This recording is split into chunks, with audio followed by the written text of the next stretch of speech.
For more than 7 decades, Ron Howard has been one of Hollywood's most familiar faces, first as the adorable red-haired Opie Taylor on The Andy Griffith Show, then as the lovable Richie Cunningham on Happy Days, and ultimately as one of the most respected directors of his generation. His name became synonymous with warmth, humility, and a rare kind of Hollywood purity. To many, Ron Howard seemed like the one child star who escaped the nightmare that swallows so many others. But the truth is far more complicated, and far more heartbreaking. Behind Ron Howard's gentle smile lived a lifetime of pressures, personal losses, and emotional burdens he rarely spoke about publicly. From the overwhelming strain of being a child star to the crushing expectations placed on him before he was old enough to understand fame, from the crippling fear of losing his career to the devastating moments of loss within his family. Howard's journey is marked by pain that went unnoticed for years.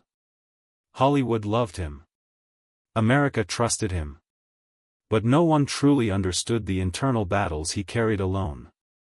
Now, at 71, the tragedies Ron Howard endured, quietly, privately, and with remarkable strength, paint a picture of a man who survived the spotlight, but not without scars that shaped every chapter of his life.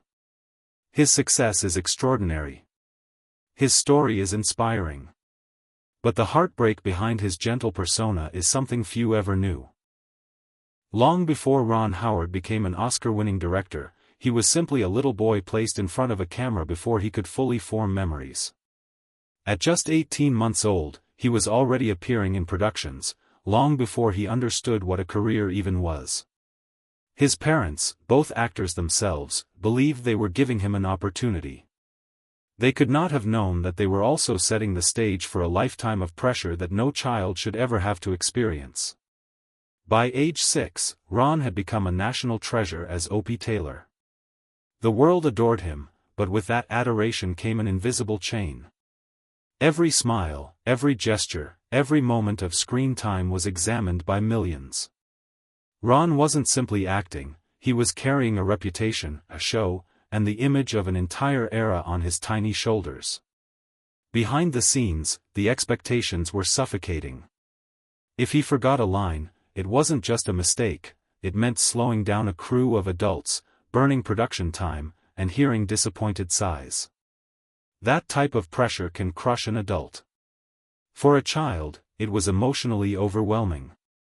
Ron later admitted that he struggled deeply with anxiety during those years, though he didn't have the words for it back then. He simply felt scared, terrified of letting people down, terrified of not being good enough, terrified of losing the love and approval that the world had showered on him before he even understood what fame meant. The heartbreak was not in the fame itself, but in what it stole from him. He never had a normal childhood. He never blended into a classroom. He never knew anonymity. Everywhere he went, someone recognized him. People expected Opie, not Ron. They expected polite, perfect, cheerful, and Ron, even as a little boy, felt he had to perform even when cameras weren't rolling. The tragedy deepened when he entered his teenage years. Roles became harder to secure. Hollywood had a brutal message for him: you're too old to be the cute kid, and too young to be the leading man. Ron Howard feared he was becoming a has-been before he even turned 16. The fear of losing everything, his career, his identity, his purpose, haunted him. His entire life had been built around being someone the world needed. He didn't yet know who he was without that. This was the beginning of Ron Howard's lifelong struggle, balancing the persona America adored with the real person fighting to exist beneath it. As Ron Howard moved deeper into his late teens and early 20s, the world still saw him as Richie Cunningham, the sweet, wholesome boy next door from Happy Days. But behind the smile and the red hair was a young man quietly falling apart under the weight of an identity he no longer recognized. Richie was a character. Ron was trying desperately to become a man. And Hollywood wasn't interested in letting him grow. Typecasting became his worst nightmare. Directors loved him, just not for the roles he wanted. He could land clean-cut young guy parts all day long, but when he auditioned for more serious, complex roles, he was dismissed instantly. Casting directors didn't even let him finish reading before saying, "Sorry, we just can't see you as anything but the kid from TV." It was humiliating. It was disheartening. It was suffocating. Ron felt trapped inside a version of himself that he had outgrown years earlier. And every time the phone didn't ring with new roles, the fear that had chased him since childhood resurfaced. What if my entire life was already over at 23? He loved acting, but acting no longer loved him back. Even worse, Ron had a wife and a young family by then. The pressure to provide was intense. The idea of being unemployed terrified him. Hollywood had made him famous, but it had not made him secure. Then came the moment that nearly broke him, the crossroads that forced him to question everything he had worked for. Ron decided he wanted to direct. Not because he thought it would be easy. Not because he believed he'd be welcomed with open arms. But because he desperately needed to escape the box he had been trapped in his whole life. The reaction from Hollywood insiders was devastating. Producers laughed. Studio executives dismissed him outright. Agents told him it would never happen. One famously said, "You're the kid from TV. America doesn't want you behind the camera. Stay in your lane." It was a level of rejection Ron had never experienced before. And it hurt more than he ever admitted publicly. He had spent his entire life trying to meet everyone else's expectations, only to discover that when he wanted something for himself, no one believed in him. This was the darkest period of Ron Howard's early adulthood. He questioned his talent, his future, and even his worth. The shame of being told he wasn't good enough cut deep. Hollywood had taken away his childhood, and now it seemed determined to deny him a future as well. But Ron refused to give up. Working quietly, he studied the craft of filmmaking obsessively. He saved money to fund small projects. He took notes on every set he acted on. And when he finally convinced a producer to give him one small directing opportunity, Ron poured every ounce of himself into it. It was his last chance to prove he wasn't just a child actor struggling to stay relevant. The tragedy is that even after he began building a directing career, the doubt and insecurity born from this era never truly left him.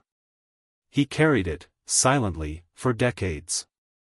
Every film, every project, every success came with a whisper in the back of his mind. What if they still don't take me seriously? His rise as a director would eventually change Hollywood forever, but the emotional wounds from this chapter shaped him more profoundly than fame ever could. By the time Ron Howard became one of Hollywood's most respected directors, most of the world assumed he was living a perfect life. His films were winning Oscars, his reputation was spotless, and he had a loving marriage that had lasted longer than almost any celebrity couple in the industry. But privately, Ron was carrying heartbreaks that few people outside his family ever knew about. The first involved his parents, Rance and Jean. To the world, they were the supportive duo who raised a talented young actor. But Ron knew something different. His parents sacrificed everything for his career. They uprooted their lives, endured financial hardship, and put enormous pressure on themselves to ensure he succeeded in Hollywood. As they aged, Ron carried a heavy guilt that he could never fully repay them for the opportunities they gave him. When his father's health began to fail, Ron was in the middle of filming a major project. He wanted desperately to be with him, but schedules were tight, and studios weren't willing to delay production. Ron was torn between his role as a son and his responsibilities as a director. The guilt of not being there enough haunted him long after his father's passing. He later admitted that it was one of the great regrets of his life. His mother's decline was even more emotionally devastating. She had been his earliest champion, the one who believed in him even when the industry didn't. Watching her battle illness broke something inside him. Ron visited her every chance he could, knowing their time together was running out. After she passed, Ron withdrew from friends and colleagues, struggling quietly with grief while still trying to present a calm, professional front. Hollywood moved fast, but Ron needed time, and didn't get it. Beyond the loss of his parents, Ron faced another painful, lifelong struggle: the responsibility of holding his family together while working in an industry known for tearing families apart. His wife, Cheryl, was the anchor of his life, but Ron often feared the pressures of fame would crack even the strongest bond.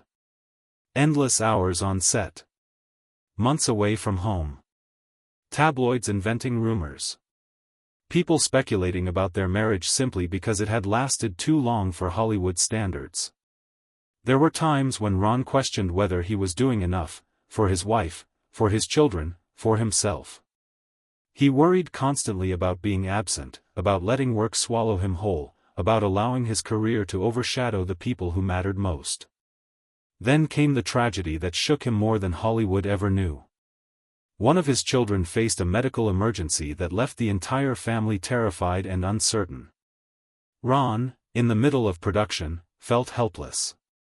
He had built a career on solving problems, guiding actors, and making decisions, but in this moment, there was nothing he could do but wait, pray, and hope. The emotional toll was enormous. Ron later described the experience as the moment he realized that fame, awards, and success meant nothing without family. While the crisis eventually stabilized, the scars from that period never fully healed. It changed him forever. He became more protective, more reserved, more cautious about what projects he accepted. Behind the scenes, colleagues noticed his eyes carried a heaviness that hadn't been there before, a quiet sadness born from knowing how fragile life could be. At 71, Ron Howard is celebrated for his achievements. But the tragedies he endured, loss, guilt, fear, and heartbreak, shaped him far more deeply than the world ever saw.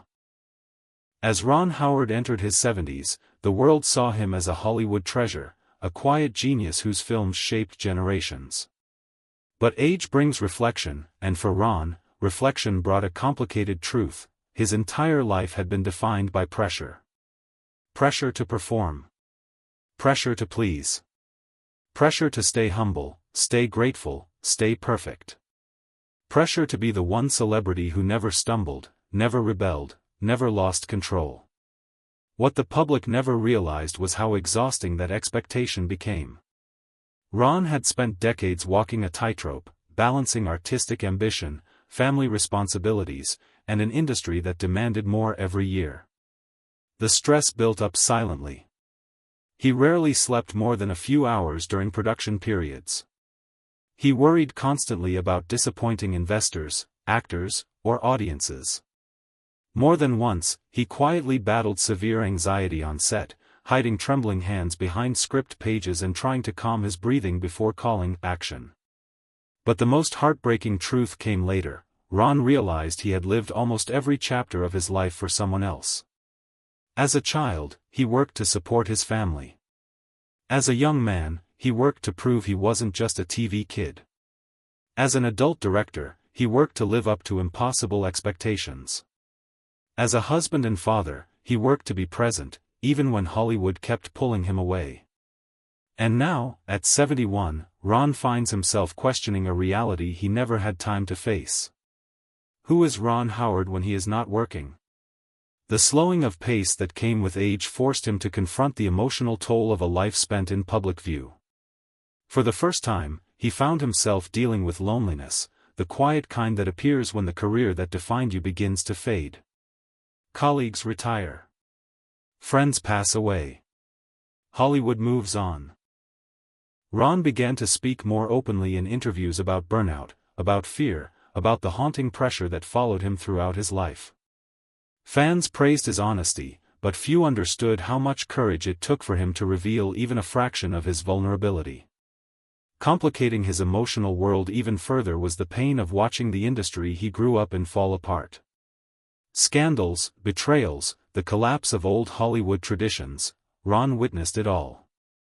Many of the people he had known for decades were exposed for behavior he never imagined. It left him questioning the foundation of the very world that raised him. But perhaps the most heartbreaking part of Ron Howard's story is this. Despite a lifetime of legendary success, he often felt like he wasn't enough. Not talented enough. Not confident enough. Not deserving enough. A lifetime of being underestimated, judged, and dismissed in his early years carved deep insecurities that never vanished. Even at 71, after Oscars, hits, and global respect, he still carried the wounds of a boy who was told he was just a sitcom kid. And yet, Ron Howard endures. Not because Hollywood made him strong, but because tragedy shaped him into a man of quiet resilience. He is still devoted to his family. He still loves the art of storytelling. He still believes in kindness, humility, and doing the right thing, even when the world doesn't reward it. His legacy will not be defined by heartbreak, though heartbreak shaped him. His life will not be remembered for tragedy, though tragedy walked beside him. At 71, Ron Howard stands as a reminder that the people who seem the most stable often carry the heaviest stories, and that even the gentlest souls can survive the hardest battles.